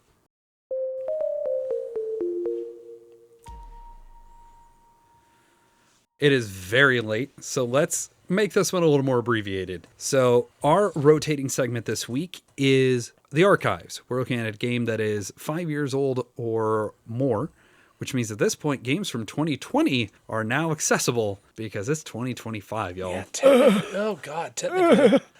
All right, Scott, I just went through quite a bit, so why don't you kick us off? What is your archive game? My archive game, again, is a game that I got to play over the holiday, and the original creation of it was back in 2011. It had a new update in 2019, and I actually played the 2019 version, and actually my friend had like the deluxe, so it had all the nice little minis, and that was Castles of Burgundy. Wow. It's late enough. That was a visceral reaction. Don't like castles. I also didn't care for castles. Oh, thank God. No, like when I picked my map and where I placed my castle, I was just like, I want to get this done before anybody else does. And then realized, oh, that's not the strategy I want to do. I need to do it the other way. And it wasn't explained very well to me. So it might have been a little bit of layer communication issues, but like, it's incredibly meh. Very pretty. Like the deluxe edition, the new version, the deluxe, like each castle is different. Like, so you could sit there and have. So the game came out from a company called Aaliyah, and Aaliyah makes questionable rule books with bad productions that people really like, and they have some good stuff. The new version is by Awaken Realms, who did Nemesis. So you have this very mid-Euro that is prancing about as though it's this big, huge minis and Kickstarter excess and acrylic tiles and deluxe player board. It's... I'm sorry. I don't understand why a $50 game, because the $50 edition in 2019 was perfect. Like, it was still Aaliyah quality, but everything was in there. It's all you need for that game. I don't understand how there's a $300 version of Castles of Burgundy. This is a different argument. Wow. Hey, it's very late, and I'm apparently just sassy now. Oh wait, that means we're getting really close to when I shut down. Oh no, my sassiness just turns off. Scott, what about your archive? That was my archive. It was Castles of Burgundy. Well, that sucks. So why'd you bring it? Had you never played it before? I never played it before. Oh, okay. All right. So no, so it was one of those, like, I played it, like, I've heard a lot of people like, oh, Castles of Burgundy, and my friends, like, they love it, like, they spent the money, like, it came as a Christmas gift, and the driver just, like, put it on the, like, the front step, and just was like, here it is. What it deserves. But, wow. But yeah, I mean, it was fun, but because of the people I was playing with. Sure. Did I actually have fun playing the game? I'm sorry, Jesse. I'm sorry, Justin. I did not care for the game. Feld has better games. Feld has so many better games. Yeah, that's definitely on the, like, trade. You can go away. All right, I'm assuming you're going to be happier. Wow. I mean, like I say, it was horrible. It was just, it was aggressively meh. Okay. Like, blah and bland and beige all had a baby. Oh. That game is Awful. beige. No, my archive is, I actually pivoted. I had one written down, and then I had a better one pop up in my head. This is another game that could technically be part of the games that made us. You're not going to agree with it at all. But the game is called... Look, you set a bar with atmosphere. I don't know what you want out of me. I'm just going to keep you in this nebulous ideology. When I bring out things, you just won't think of what it's going to be. Sure. The game I brought for archives today is X-Men Under Siege. Oh, fun. Yes, I absolutely loved that game when I was a kid. I still have a copy. It is not in the best shape as it was before, but I have still brought it out in the last couple years to be able to go ahead and play. I still have my copy. It's in my closet. I found a copy of it at Half Price Books, and I sent you both a picture of it, and you both sent back to me, oh, I still own it. Yeah. I've never gotten to play it. Right off the bat, Oh my God. the minis, especially 30 years old, these minis are top notch. But the minis in this game were just, they were so detailed, they were so plentiful because all of the different characters that you can play in this compendium of X-Men. And for back in that time, there wasn't a lot of those games where you just had an absolute array of characters to go ahead and play from. All of these characters had different health, they had different abilities, they had different strategies to go ahead and play as. And it was so much fun going through, I believe it was 3 different levels. Levels as in like floor A, floor B, floor C. Yeah, because you're going through the X-Mention. And you are playing through their entire rogues gallery. It is so much fun to just try to help out and make sure that your best friend Colossus doesn't die because he's trying to be the uber tank. That I have always had a good experience playing this game, and even to the point of I took the time to slowly and meticulously paint my favorite minis for it. Nice. That it still stays in my collection, and I don't bring it out often, That's fair. but I love it. So my entry for the archives is one that I can be just effusive about. I love this game. We've mentioned it a couple different times when talking about the games we've been playing, and I played just the mess out of this thing over the break. Ironically, so yours is about 30 years old. Mine is just short of 30 years old. This is Metro by Dirk Henn. And I had a friend sit there and just sum it up as saying, Dirk Henn is an evil genius. And if you are unsure who he is, he also designed Alhambra. And he has, I mean, tons of credits. He was very prolific around that time. Metro is just Turbo Suro. It uses all the same types of tiles. And there's some antiquated rules that one of the quote-unquote variants in the new box is just ignore the arrows. Yeah, just rotate the tiles. Tough stuff, I know. But yeah, you are simultaneously having the most aggressive and offensive strategy as you can, while also placing to be as defensive as you possibly can. Because like Suro, you are trying to build as long of a line as you can. But each time a line terminates, you score a number of points equal to the time that a train passes through said tile. So if you can create a loop over the same tile, you can score that same one 3 or 4 times. And if you land in the center of the board, depending on which variant you're playing, it could double the length of that. So I have had a single move be worth 70, 80 points before, and considering games can be won and lost in the 90 to 110 point range, you can make one real good move. Wow. And that'll just beat somebody. Yeah. Really fascinating ideas because it's so simple and it plays extremely well at all the different player counts. I've yet to try it solo, but we'll get to that eventually. Yeah, it's just depravity in a box, and all it does is lines and trains. It should not be anywhere near as good as it is, and I am utterly obsessed with it. You've talked about this before. We talked about it back on episode 12. Yeah, and that's when I had started playing it, and I had gotten you to play it at that point. And like I said, I have just it was a knife fight. I have played an enormous amount of it now, and I just absolutely adore it. It's Queen Games, so there's plenty of things to complain about there, but I'm not going to go there. You can find any edition of it. If you can get the one from 2017, that's really all you need. You don't need the big cities edition. But if you want all kinds of fancy acrylic tiles and all that stuff, the big box is there for it. But just find one of the older editions. Like I said, it's almost 30 years old. It's been printed a bunch of times. It's a phenomenal game.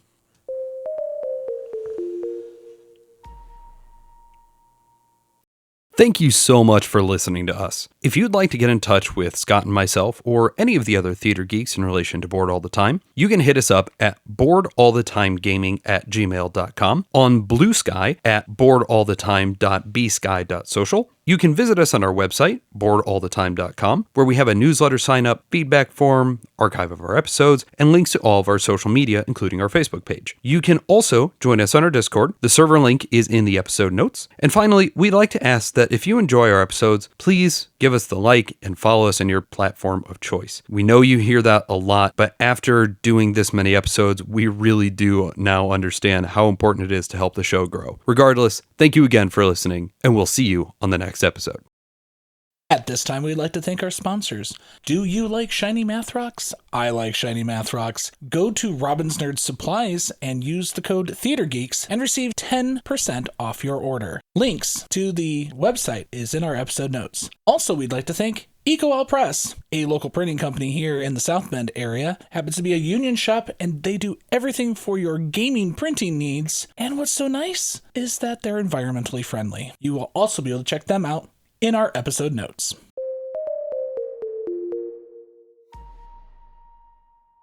Well, boys, it is extremely late. Oh, I'm very cold, and chilly. I need to get home. Yes. I need to get to sleep. So I am bored of both of you. I'm going to be stiff as a board tomorrow. I'm going to be fine.